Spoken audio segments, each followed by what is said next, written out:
All right, good morning, everybody. Welcome to our second to last week of Psych 810. I hope everybody is doing well, and I hope everybody is, managing this current state of quarantine as well as possible. Um, if you have any concerns or questions about the rest of the semester, we only have 2 weeks left of the semester. So if you're missing any work, please get it to me as soon as possible.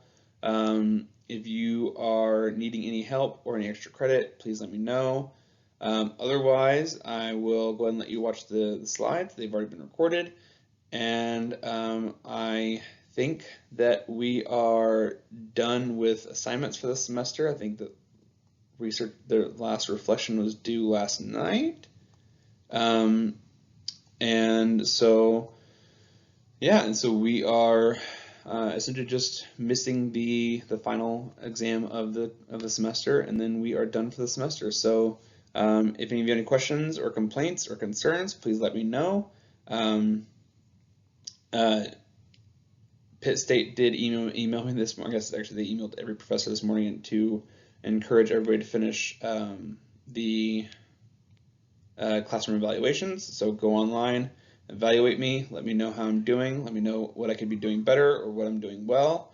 What did you like? What did you not like? Whatever it might be. Just let me know how I'm doing. All right. All right. Otherwise, everybody have a great week. All right. Bye. All right. So today we're going to be talking about assessment. And so the discussion that we had last week was related to sort of large scale assessment and the accountability movement that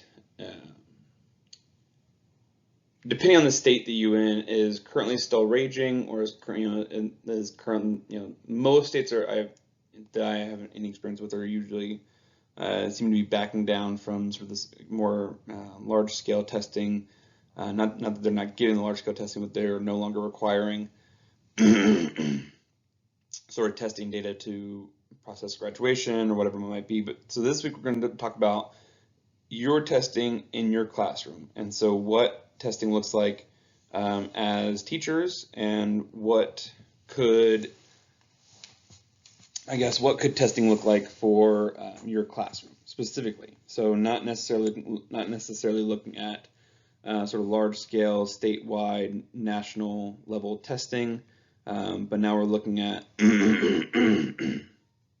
sort of the smaller scale testing, your unit tests, your quizzes in your classroom, that kind of stuff. So the benefit of testing is that it carries a lot of weight, right? And so it, sort of mentally it carries a lot of weight.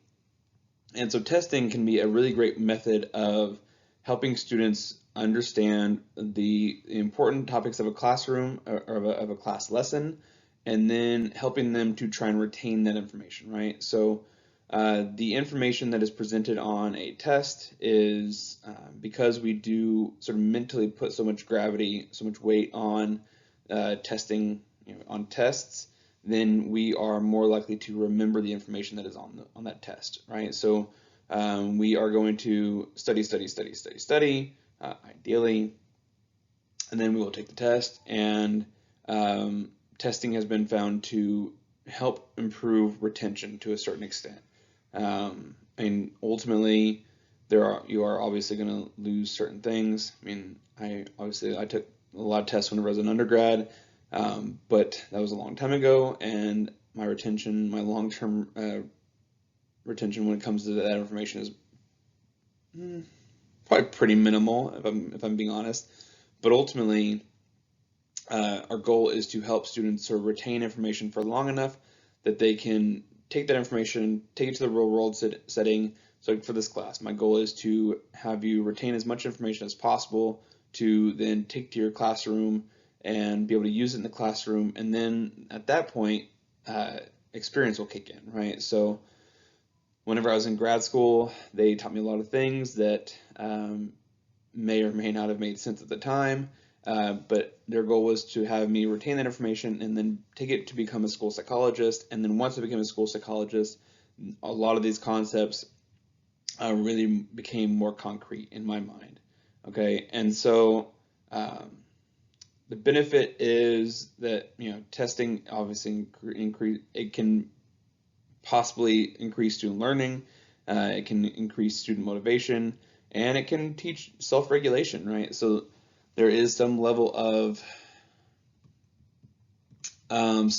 studying that typically goes into play when it comes to testing.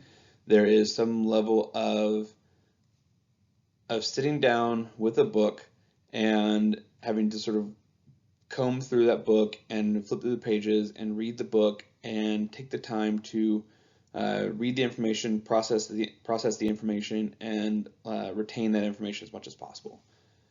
And so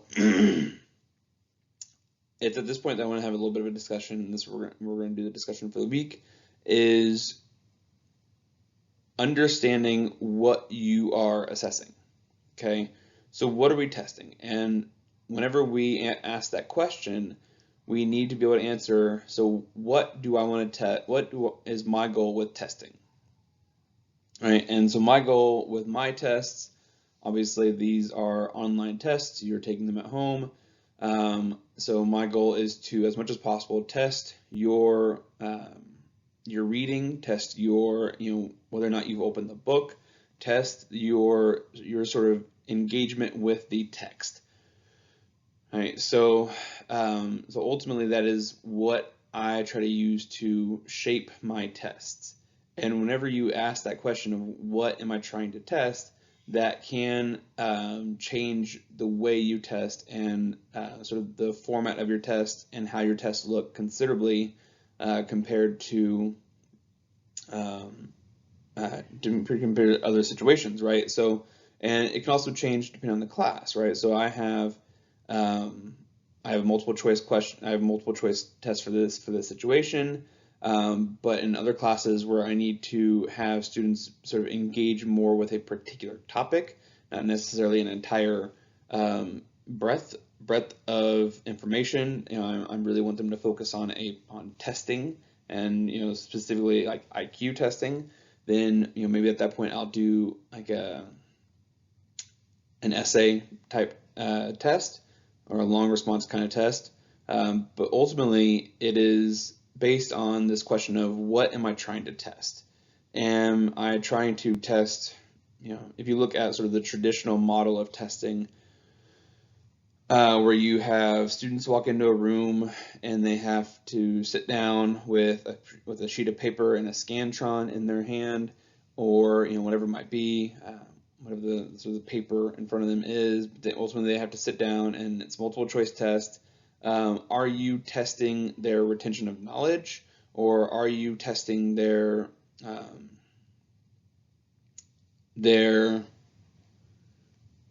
good test-taking skills? Are you testing their knowledge? Are you testing memorization?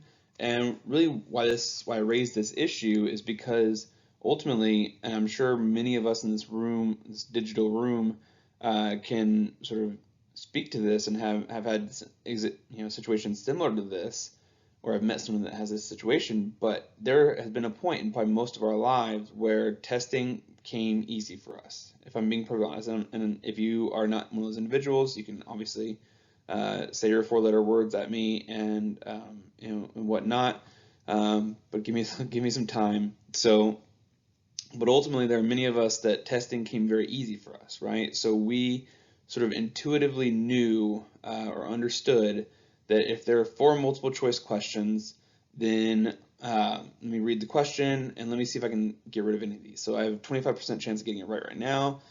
So, oh goodness, D and A are obviously wrong. Those are just completely wrong, not even relevant to the question. So now I have a 50-50 chance of getting this one right. I don't know the answer to this question, so let me just see. And you have essentially a 50% chance of getting this question right that you don't really know the answer for. So are you as a teacher, as a professor, are you assessing information that I've learned, or are you assessing my ability to do good on tests, right? And so that's ultimately when you look at like SATs, GREs. In a lot of ways, there's a reason that you take sort of test prep classes, that even though you will have no idea what questions will be on the GRE or the SAT or the ACT, whatever it might be, you can sort of test, you can learn strategies to help you improve your score, right? So there's some content information that we can give you. We can sort of teach you some basic math concepts, but really what we need to teach you is how to understand what's been on the test in the past and how it might impact it. Anyways, so we have situations where we have students walking in the room, and you might have a handful of students over there in this group over here that will make a 100 on the test, and they did not study, they did not read, they did not do really any actual work toward retaining information in the class. They just are intuitively better test takers than other students. And then you'll have students over here, in this sort of group over here, that really have had a history of struggling with tests.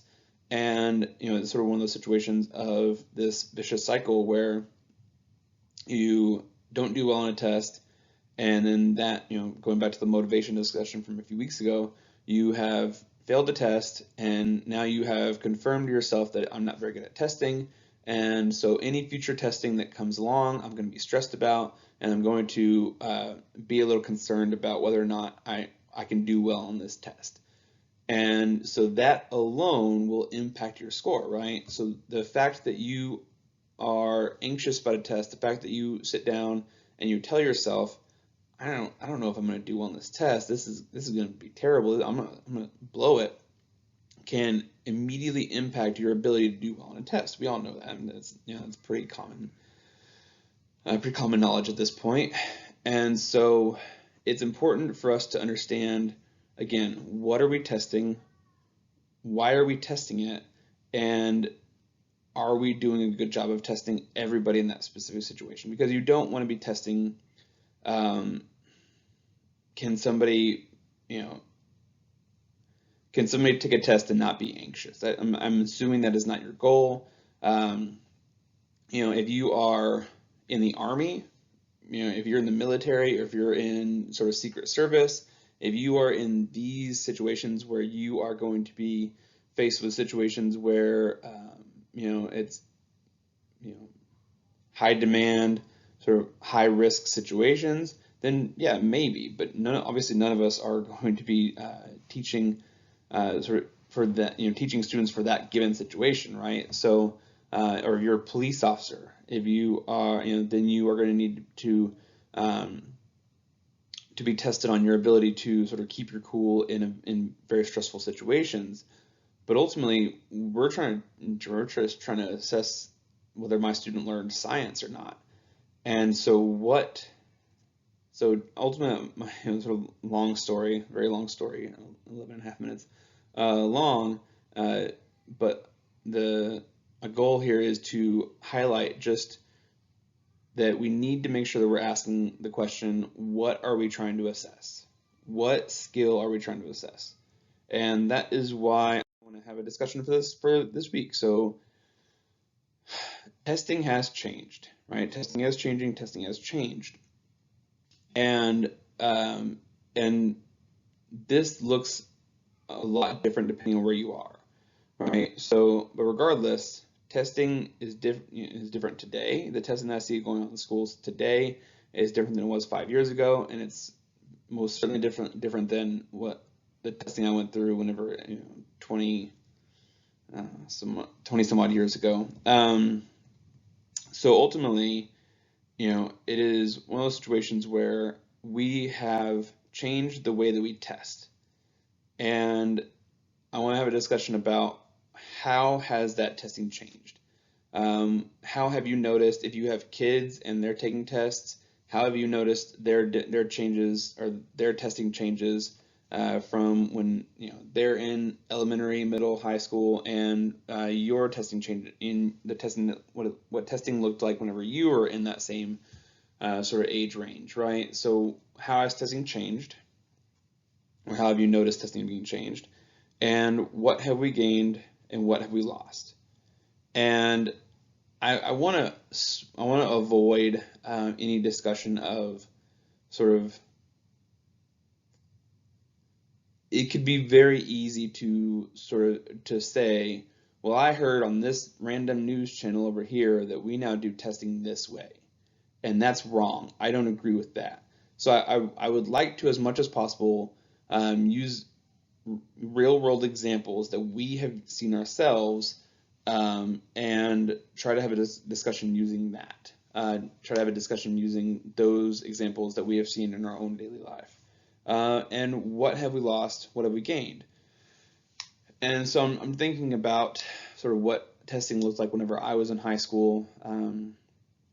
And for the most part, it was, I mean, it really was, and in college for that matter, it was you come into the room, you sit down, you have a little stack of paper, 5 or 6 pages long, and it might have 100 questions on it, and those 100 questions will, assess your retention of a certain content area, right? And you will bubble in your Scantron, and and sort of as I'm thinking about what we've lost is that there was more motivation on my part whenever I had classes that had in-class tests where I had to sit down and I had to have information memorized. I spent more time reading the book and studying the information that is presented in this class and presented in the lectures than I did whenever I was in classes that had take-home tests, because I only had a few of them whenever I was an undergrad, but I did have a few classes that had sort of take-home tests, and you could do them at home. In that point, and for those classes, I would spend a lot of time just sort of, I wouldn't study really at all, but I would sit down with the test, and then I would open the book, and I would find the answers to these questions. And so what is gained and what is lost from that strategy, right? So I am now spending less time focusing on the information in a really sort of focused. I'm not studying necessarily. I am, if I have a take-home test, I am now bringing this test home, and I am just going to flip open the book, and I'm going to find the answer to number 1, number 2, number 3, number 4, and I'm going to spend very little time putting sort of context around this information. I'm going to spend very little time thinking about the information. I'm just going to find the answer and move on. Probably what most of you do with the test that I give you. You are going to look through the book, and you are going to find the answer to question 15, and you're going to move on to question 16, right? Versus back with the other example of sort of in-class testing. I am going to the week before the test, I am going to study, and I'm going to try and do really well on this test, right? So, but ultimately, whenever we ask the question again, what are we testing? What are we assessing? Is a in-class test assessing a student's knowledge base? Is it testing a student's ability to retain information, to remember information? And I would argue that it depends on the student, right? So for me, I had a lot of motivation. Well, actually, my first 2 years of college, I had zero motivation to do any studying whatsoever. My third and fourth semester, I had a lot more motivation because I wanted to graduate on time. And so, and that's sort of the perfect example right there of one of the things that you are now assessing with this in-class test is study skills, which obviously is a good thing. We want to assess study skills in our, we want to improve study skills in our schools. But is it sort of in the right context? And maybe the answer is yes. Maybe the answer is no. So that's part of our discussion for this week. And then, so obviously I could easily go on for longer than 6 minutes about this one particular topic, but nobody sort of logged in to hear me just ramble on about testing scenarios in the entire day. So And then what does your ideal testing situation look like for your specific classroom? What do you want to have, your situation be like? Do you want to have in-person, you sit down, you be quiet, you answer questions 1 through 100, multiple choice, or do you want to have, sort of take-home tests where it's multiple choice, or do you want to take-home tests where it's, so what kind of testing situation do you, whenever you envision your classroom, or sort of where you would have done best as a student, what do you view that looking like? And I included skill mastery here because one of the examples I wanted to mention with the idea behind testing is changing is my last few years working in the high schools, I noticed that more schools were moving toward this sort of skill mastery concept, right? And so where now, instead of assessing, we are focused more on making sure that you are mastering a certain skill, right? So if you're in math, I want to be able to prove that you have mastered some level of double-digit multiplication or some level of algebraic concept, right? And so I worked in schools where you had situations where a student might have flunked a test in February, but it was strongly encouraged to the teacher that they let that student sort of retake that test, just continue retaking the test until they have shown that they are able to master the skill, right? And this created some interesting situations where some teachers really had difficulty with this, where they had been working for the past X number of years, and for the last X number of years, testing has looked a particular certain way, right? And I'm the teacher who's worked X number of years, and I give this test. And if you make an F on that test, better luck on the next test, right? But now you're telling me that I have to now give this test, and if you make an F, then I need to give you more opportunities to take that test. And we also had situations where, students would fail a test in February and they wouldn't care. They just wouldn't care about that fact that they failed that test until May, right? Until they were sitting toward the tail end of the semester and they had failed. They have an F currently in the class, and now it's like, well, they have administrators, school psychologists, all these different people saying, well, you have failed this test. Well, why don't we go and redo that test? And so now it's on the ball is now in the teacher's court of, you need to give this kid this test that the kid had very little concern for 4 months ago or 3 months ago, and now you need to give that kid the test again. All right.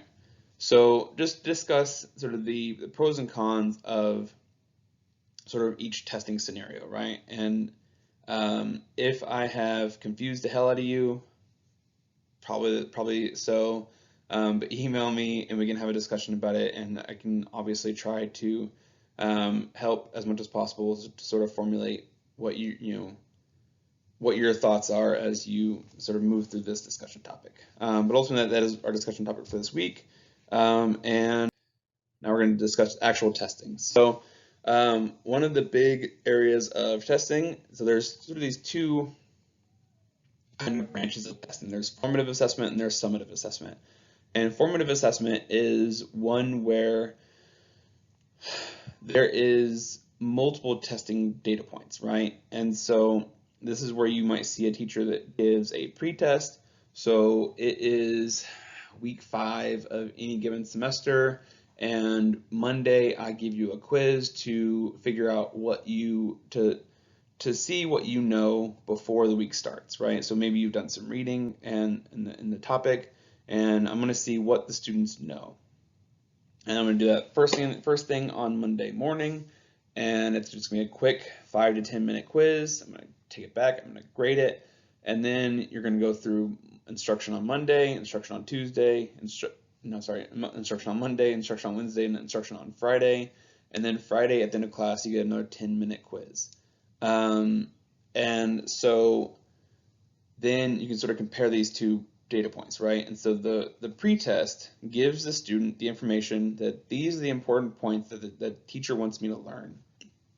And then ideally, you will give a, not necessarily an exact same test, but a similar test with similar concepts on Friday, and the student will have spent the week learning the information from the pretest on Monday, and they will do really well on Friday. And so you can sort of have this clear idea of students have learned X amount. Their knowledge has grown this much because they did this much better on test 2 versus test 1.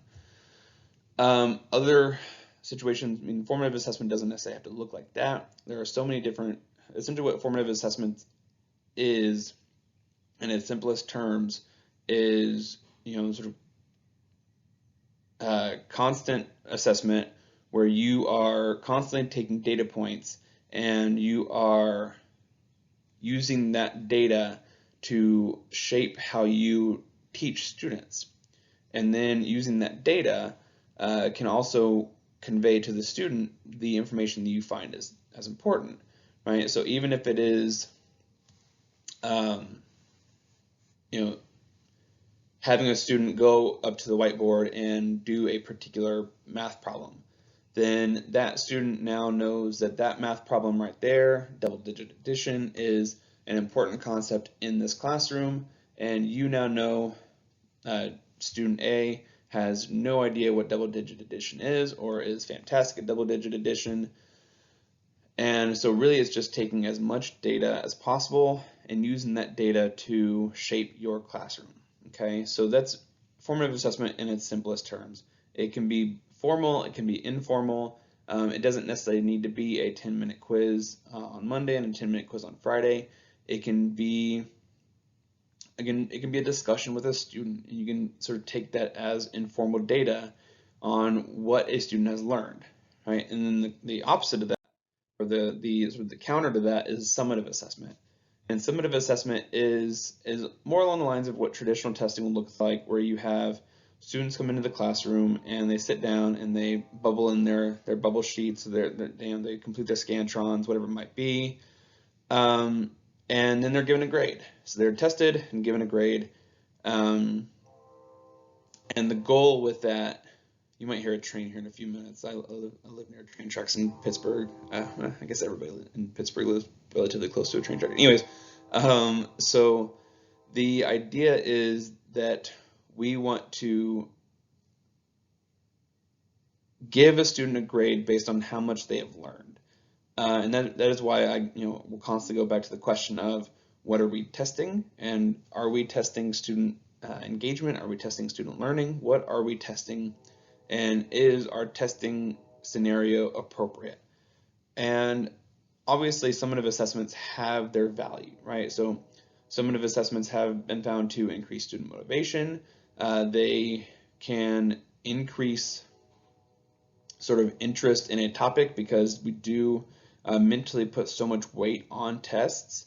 If you just think about, even in this particular classroom, relative to other professors, I put very, very little weight on tests, right? So you do a test and it's worth 60 points max. You do a reflection paper, it's worth 40 points max. So essentially you have 3 tests in this class worth 180 points total of your grade. If you have any more than 4 of the reflections, then you have then those reflections are worth more than the tests. And so ultimately, but regardless of that,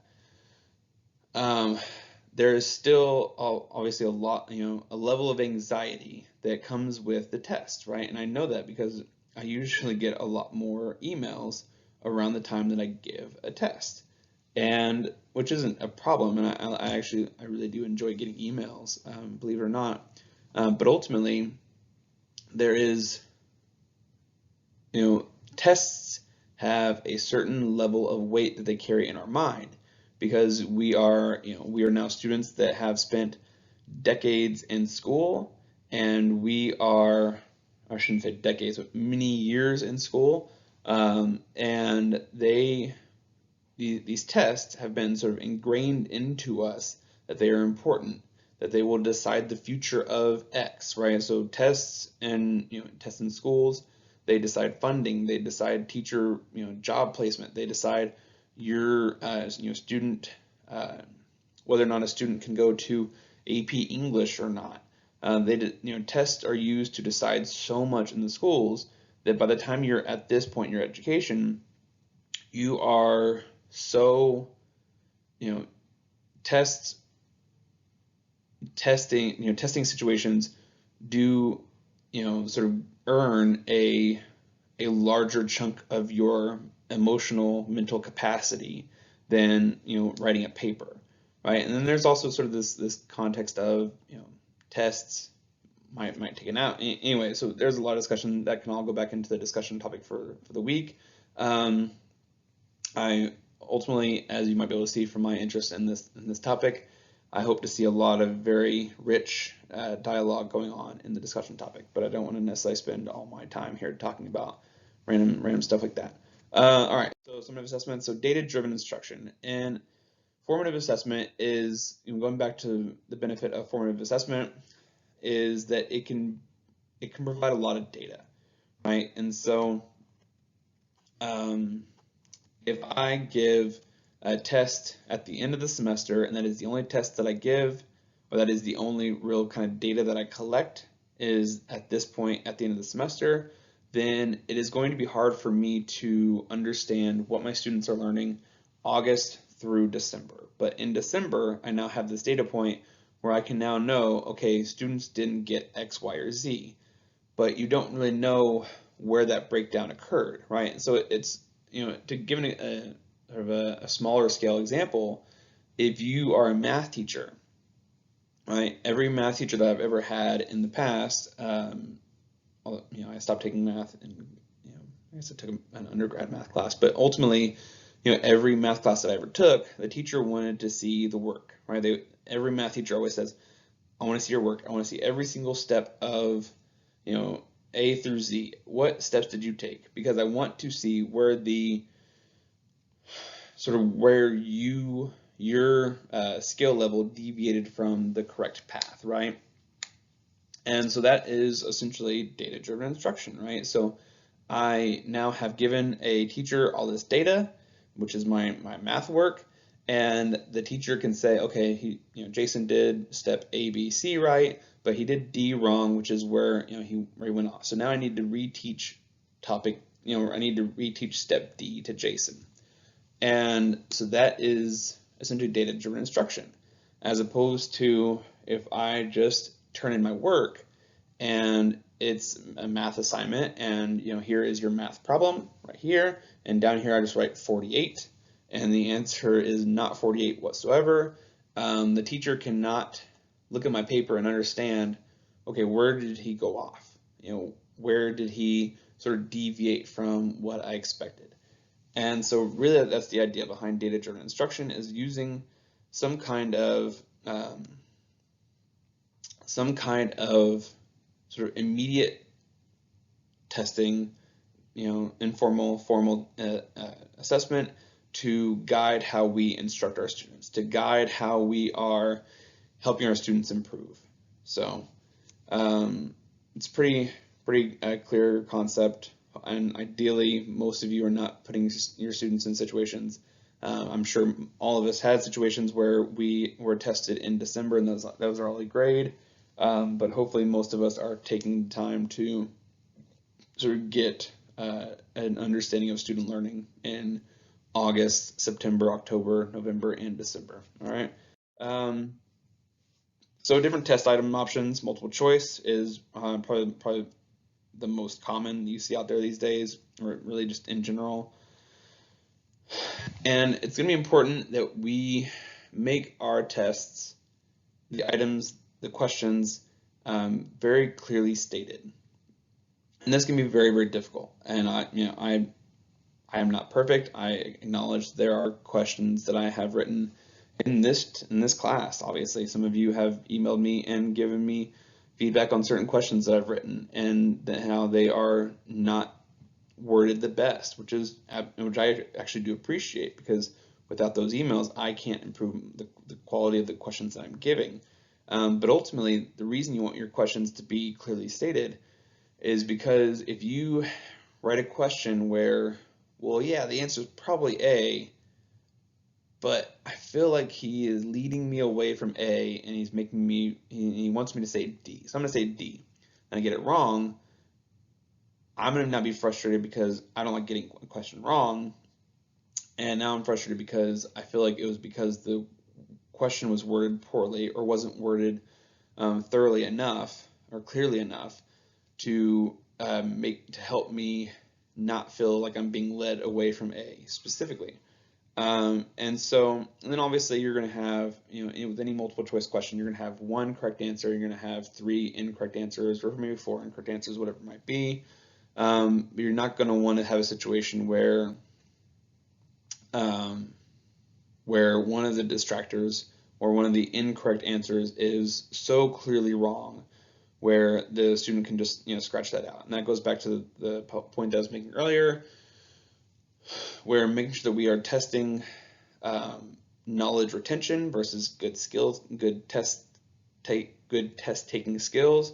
So if I'm using that example from earlier, most of the time it is fairly easy to find one or two options underneath a particular question that is obviously wrong. Go ahead and scratch those out, and now I have a 50-50 shot of getting that question right. And if you have, if your testing skills are a little less advanced, then maybe you're sitting there thinking, oh my gosh, these all look like great answers, I don't know.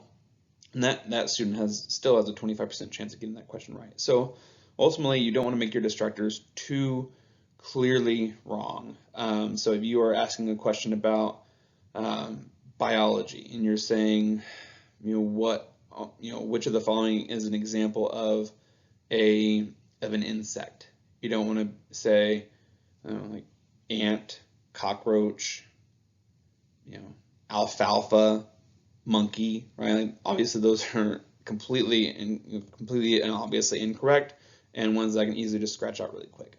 And then you can also include graphs and charts that can be used to sort of assess higher order thinking skills. And you see this a lot in like high stakes, large scale testing, state tests.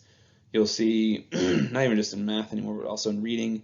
You'll see sort of a chart showing the amount of money that was earned by a group of students or a business or whatever it might be for the months June through November, and it'll say, essentially which quarter was the best quarter for, most earning quarter for this business or whatever it might be.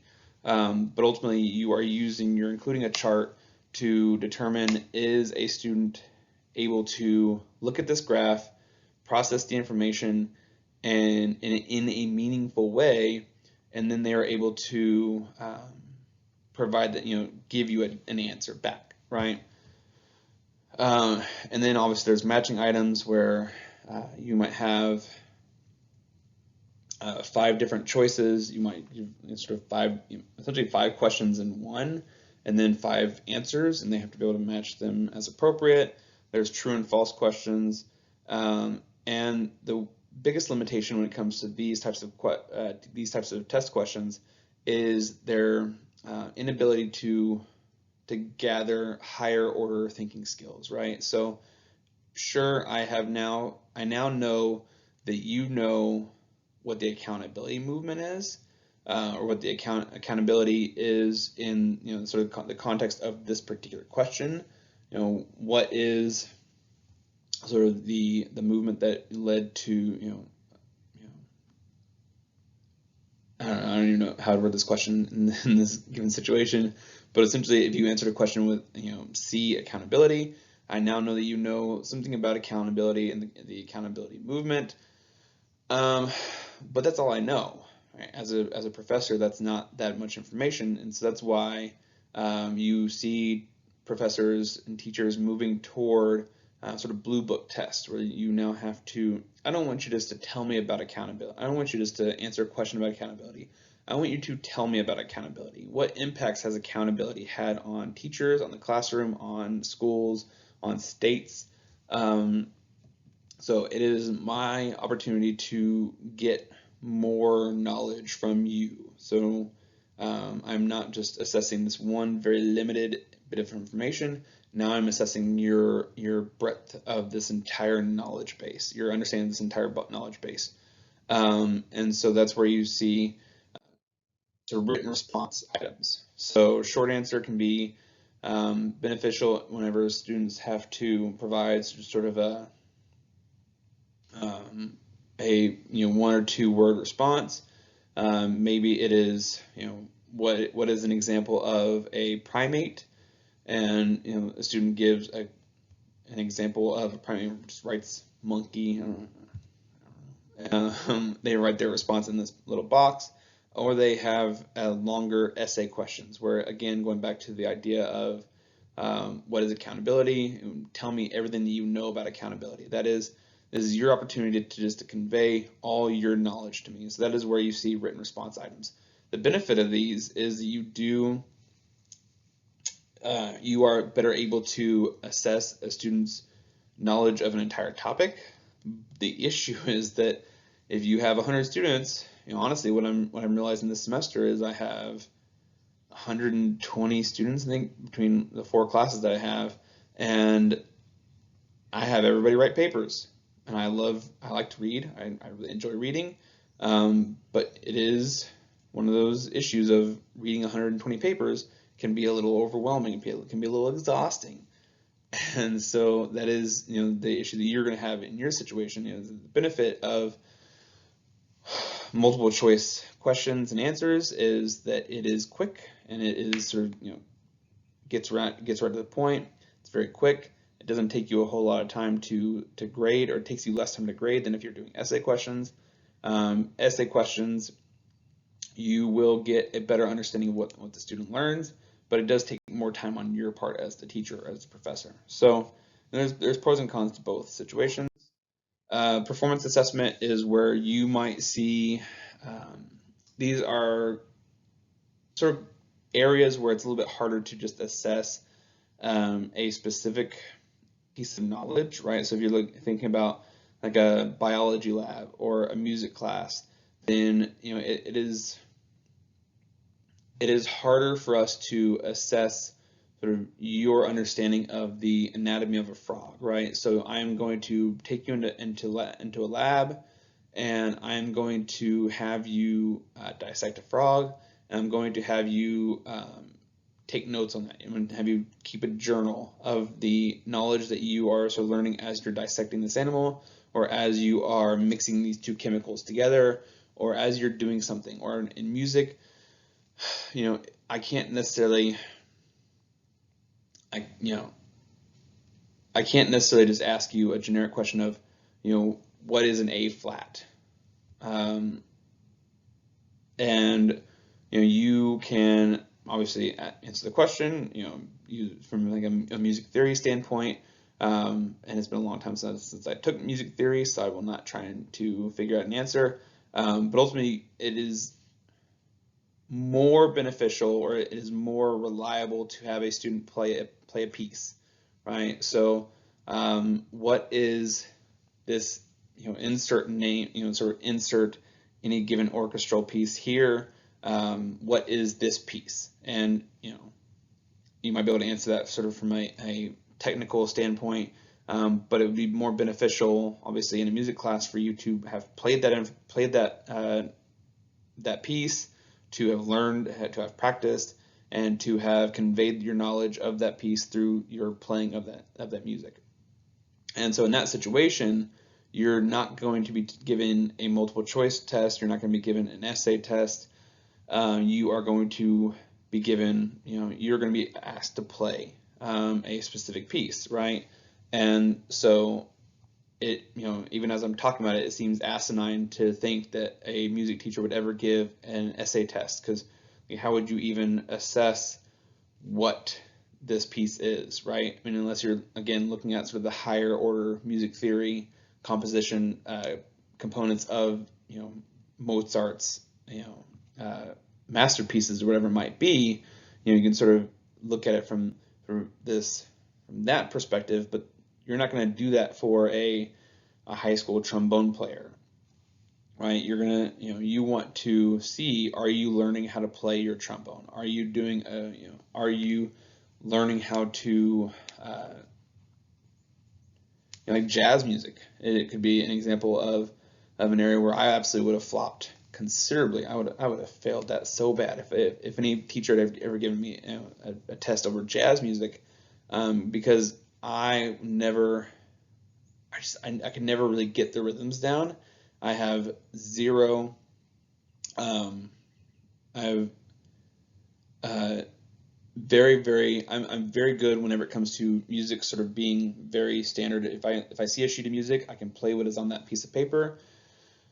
But whenever I was told to just sort of wing it and kind of go with the flow, and to, sort of this, in this specific situation, a quarter note has, goes for this long, but in this specific situation, a quarter note goes for that long, and an eighth note is a little bit different here than it is over here. That absolutely just baffled me. I have, I guess very little, very, very low levels of rhythm. And so that is an area where I would have really hated being tested. But ultimately, the way you do that testing is through having students play.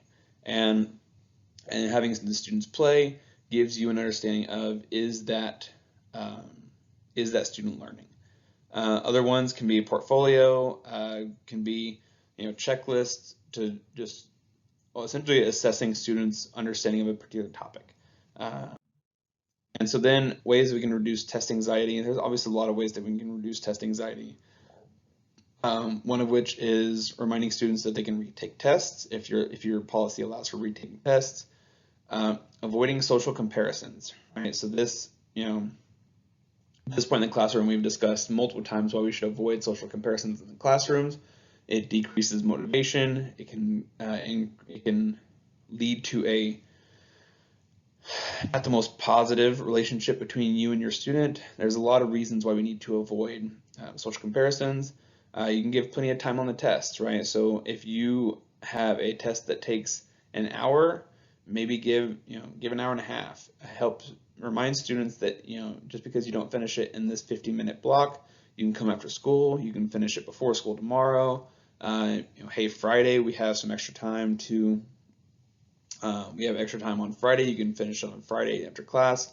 But ultimately, there are so many ways that we can use our own sort of understanding of of anxiety and what can lead to anxious moments for our students, where we can then sort of modify how we're testing and the ways that we're testing to try to reduce test anxiety. And then establishing grading periods or grading procedures. So this is one that can be, everybody sort of has a preference, right? So there's percentages and there's points. This idea of percentages versus points. And so if you look at the syllabus for this class, none of your grades in this class have a percentage point. Associated with them. The only grade that you will be given that comes with a percentage point is your final grade. So every single item you turn in, every single test you take, you get points, right? So if you did really well on a research reflection, you got 40 points. Now then at the end of the semester, I add up all those points, and then I see, okay, so the total number of points for this class is X, you got Y, so Y divided by X is, times 100 is your grade. If it's an 84, that's a B. But then there's this idea that, again, it's sort of so ingrained in us because every, past situations have always been like this, where for the most part, we all sort of work in a percentage context, right? So if if you do, not the best on research reflection and you get 30 points, most people's minds will immediately go to, oh, great, I got a 75. Well, yes, you got 75% of the points that you had available, but ultimately, and that can lead, the reason I have an issue with this idea is because it can lead to some frustration, right? So I now got a 75, I'm angry with myself, maybe I'm a little angry with you because you haven't really conveyed to me the knowledge that I needed to get a 100. But ultimately, if you look at it from a points perspective, you got a 30 points out of 40 on this particular paper, but ultimately, really what you lost was you lost 10 points. And so now instead of saying, okay, I should have done better on this paper, or maybe I'm angry about this paper, my goal is always to sort of move the ball forward, roll the ball forward a little bit, and say, okay, well let's move on past that paper. You've lost those 10 points, but let's do an extra credit assignment. Let's do a little bit of work over here to get those 10 points, or honestly to help students understand there's 500 points in this class total. 10 points is 2 points of your final grade. Very, very small, very, very small potatoes as far as your final grade is concerned. You still have an A. Let's just move forward and let's try and do better on our next papers, our next tests, whatever it might be. But ultimately, again, everybody sort of has their preference on which they prefer. So we have our discussion topic for this week. If anybody has any questions or concerns, please feel free to let me know. Otherwise, everybody have a great week.